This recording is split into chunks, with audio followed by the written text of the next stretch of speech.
Hello everybody. Today we will discuss a few problems of electric potential. But before that, let us recall the theories which we have studied till now. This was the first equation, where we learned how to calculate the work done by an external agent in moving a charge Q from initial point to final point F. This was the formula. Charge Q into potential of the final point minus potential of the initial one. Then we learned how to calculate potential difference in a region of electric field. This was the second. VA minus VB is integral A to B E dot dr. And there was a special case of it. For uniform field, this E was constant, it was brought out of the integral sign, and ultimately we had this E dot AB or E into AB cos theta, where this theta is the angle between this electric field and the line AB. Here only we concluded that if we move along the direction of field E through a distance x, potential decreases by E into x. If we move opposite to it, potential increases by Ex. And if we move perpendicular, potential remains the same. And lastly, we calculated this one, potential due to a point charge. V is 1 by 4 pi epsilon naught Q by R. And if there are a large number of point charges, then we'll have to add up the contribution due to all the charges. This is our result, 1 by 4 pi epsilon naught. Here it should be epsilon naught sigma Qi by Ri. And in case the charge distribution is continuous, this summation sign changes to integral sign and Qi is replaced by dq. And this dq can be put as lambda dl, sigma ds or rho dv, depending on whether the charge distribution is linear, superficial or volumetric. So this is the basic of theory which we have studied. The whole of the theory in a single page. Now the simple problems on electric potential. Let's start with some questions. This is the first question.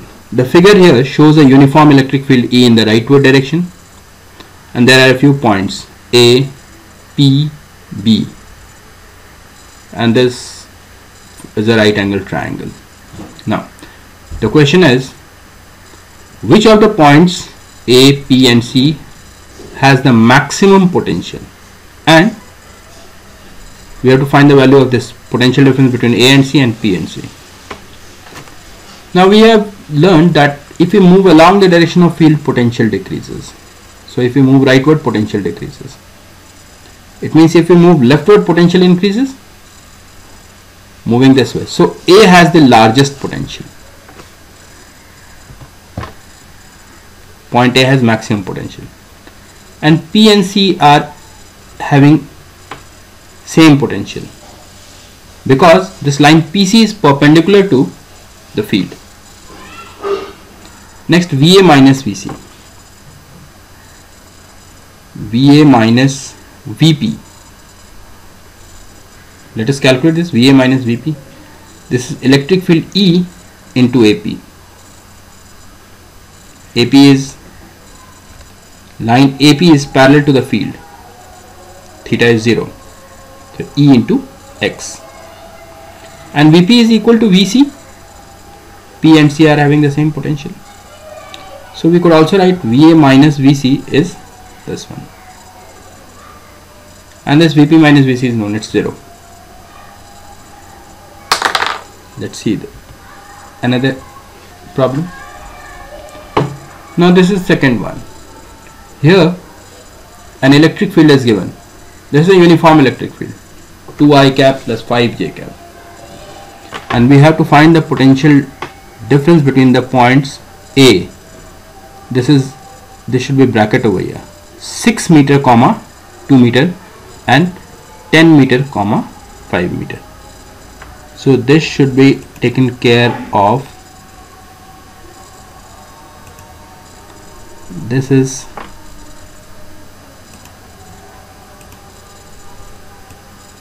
here. It should be 9 is not over here. Here it should be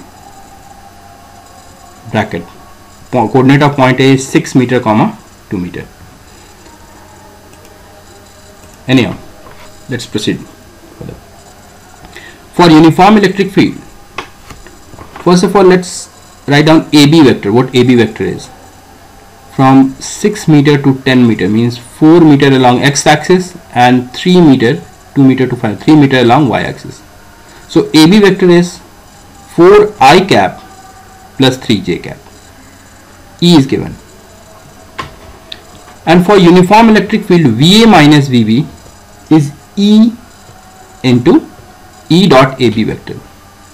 E dot AB. We have electric field vector over here and AB vector over here.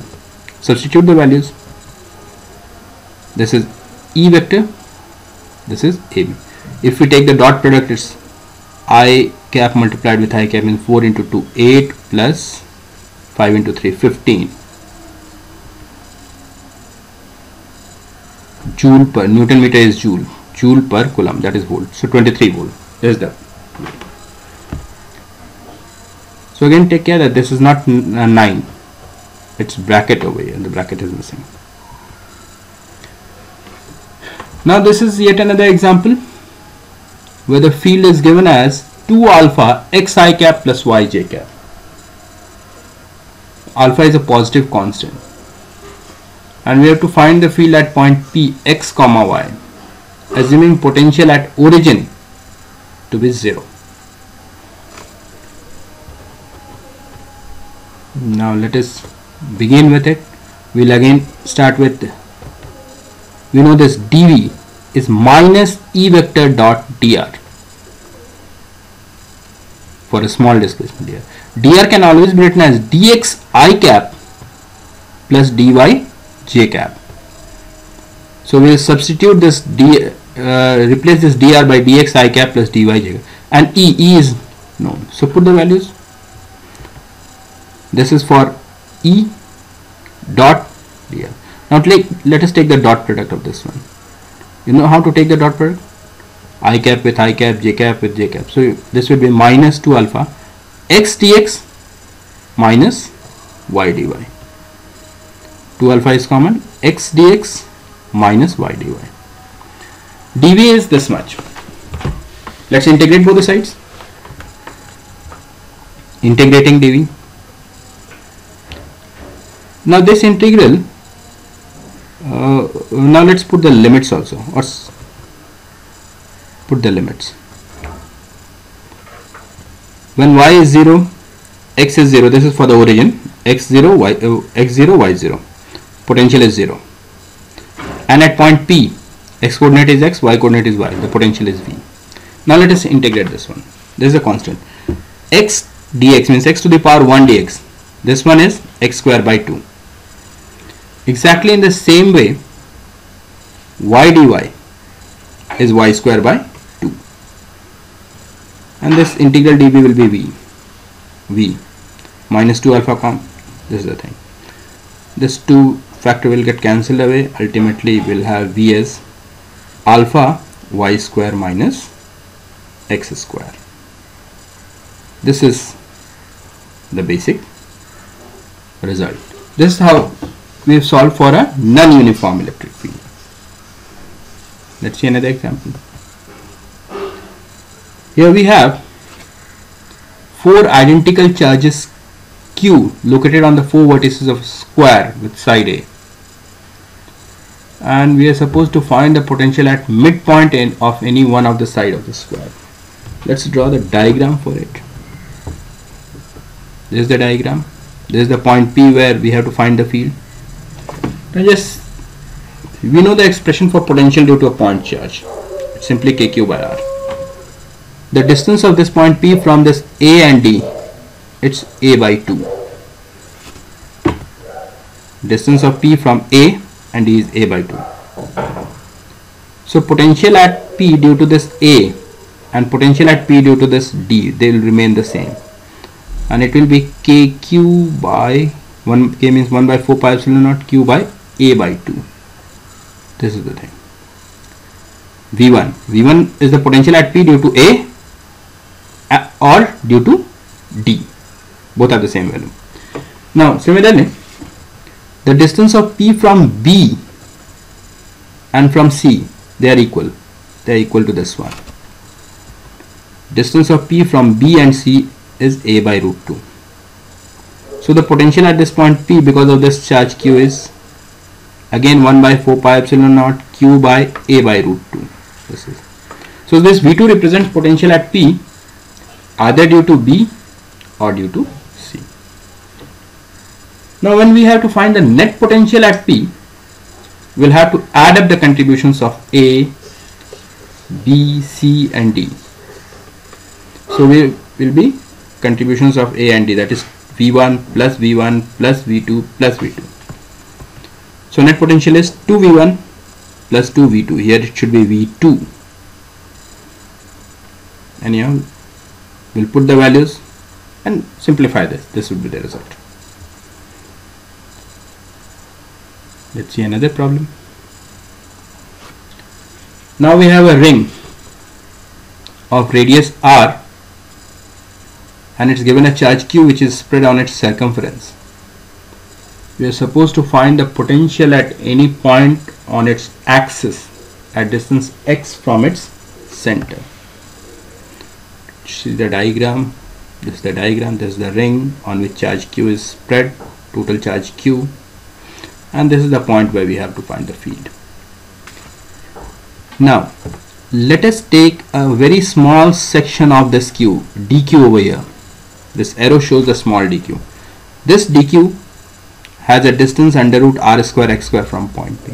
Now any point on this circumference has the same distance. So the potential at this point P due to this, simply this dq. The distance is clear, under root r square plus x square, and the potential at P due to this dq is this 1 by 4 pi epsilon naught q by r, but q here is dq, this one, and r the distance is under root r square plus x square. To find the net potential at P, we'll have to add up the potentials due to all these, and if we add all these, this addition means integration. This is the thing.